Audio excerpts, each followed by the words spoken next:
বর্তমান সমাজে তাবলিগ জামাতের দুই দলে বিভক্ত। আমরা ইসলাম সম্পর্কে জ্ঞান কম, এক্ষেত্রে কোন দলের হয়ে কাজ করব?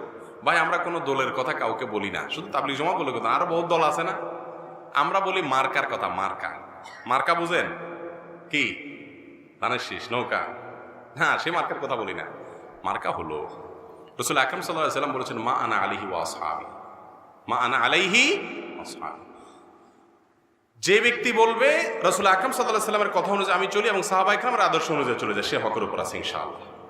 সে হকের উপরে আছে।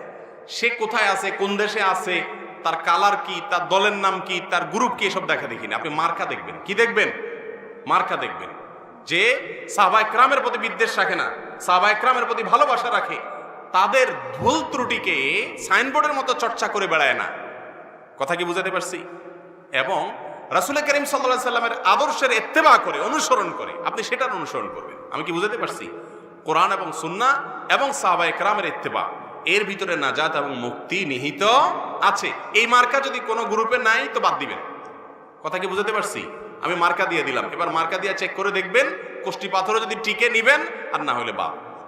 আল্লাহ আমাদের বোঝার তৌফিক দান করুন।